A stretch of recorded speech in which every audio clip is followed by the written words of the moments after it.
नवाज शरीफ की 4 साल बाद वतन वापसी, लाहौर में जलसा, आवाम को बता दिया कि दिल में रत्ती बराबर बदले या इंतकाम की तमन्ना नहीं। आइन पर अमल करने वाले रियासती इदारे, जमातें और सतूनों को मिलकर काम करना होगा। 40 साल की सियासत का निचोड़ बता रहा हूँ कि इसके बगैर कोई आगे नहीं बढ़ सकता। वो बुनियादी मर्ज दूर करना होगा जिसकी वजह से मुल्क बार बार हादसे का शिकार हो जाता है। नए सफ़र के आगाज़ की ज़रूरत है। वतन वापसी पर नवाज शरीफ का मीनार पाकिस्तान पर जलसे आम से खिताब, कहा कि हमसे बयानिया पूछने वाले हमारा बयानिया चागी के एटमी धमाकों से पूछें।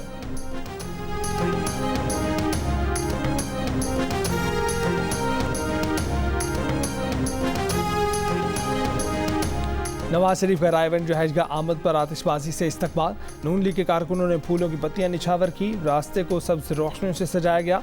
नवाज शरीफ की रायगंज में घर पहुंचने पर पहले आबाई कब्रिस्तान आमद, नवाज शरीफ ने अपनी वालिद अहलिया भाई अब्बास शरीफ की कब्रों पर हाजिरी दी, फूल रखे और फातह खाने की।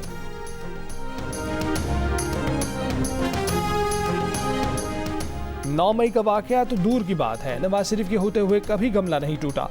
सदर मुस्लिम लीग नून शहबाज शरीफ का मीनार पाकिस्तान पर जलसे से खिताब, कहा कि नवाज शरीफ ने हर दौर में पाकिस्तान की तामीर की लेकिन उन्हें इक़्तिदार से हटा दिया गया। आज कौम का बेटा नवाज शरीफ आपके जख्मों पर मरहम रखने आ गया है। मुस्लिम लीग नून की रहनुमा मरीम नवाज ने भी जलसे से खिताब करते हुए कहा कि नवाज शरीफ को मिटाने वाले कितने आए और कितने चले गए। जो कहते थे कि नवाज शरीफ की सियासत खत्म हो चुकी, वो देख लें, आज नवाज शरीफ आन बान और शान के साथ वापस आ गया है।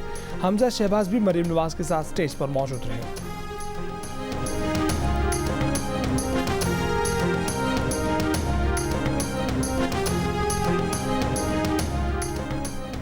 कौमी मुजरिम की वतन वापसी के लिए आज रियासत ने कानून और इंसाफ को अपने हाथों से दफन कर दिया।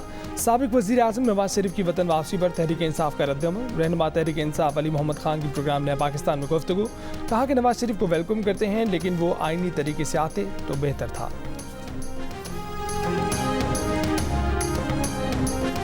नवाज शरीफ ने आज इलेक्शन की बात नहीं की, उन्हें यकीन होता आवाम उन्हें वोट देंगे तो वो इलेक्शन की बात करते। तर्जुमान पीपल्स पार्टी फैसल करीम कुंडी की प्रोग्राम नया पाकिस्तान में गुफ्तगू, इल्ज़ाम लगाया कि पंजाब की इंतजामिया ने नवाज शरीफ की मदद की, नून लीग ने कानून की धज्जियां बिखेरी, इस बार वोट पर डाका डाला गया तो अनारकी फैलेगी, नून लीग कल गिला न करे।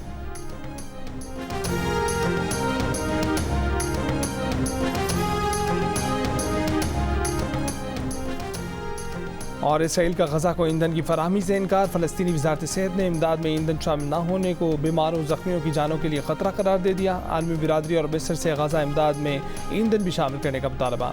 मिस्र की रफ़ा क्रॉसिंग से इमदादी ट्रक गजा के जनूबी इलाके में पहुँच गए। अक़वाम मुत्तहिदा के इदारा आलमी खुराक ने 20 इमदादी ट्रकों को नाकाफ़ी करार दे दिया। इमदादी सामान की फराहमी शुरू होने पर अमरीकी सदर जो बाइडन ने कहा कि गजा के लोगों की खुराक पानी तक रसाई यकीनी बनाने के लिए पुरज़्म है। अमरीका रफ़ा क्रॉसिंग खुली रखने के लिए तमाम फ़रीक़ैन के साथ मिलकर काम करता रहेगा। गजा में इसराइली बमबारी में अब तक 4300 फ़लस्तीनी शहीद हो चुके हैं।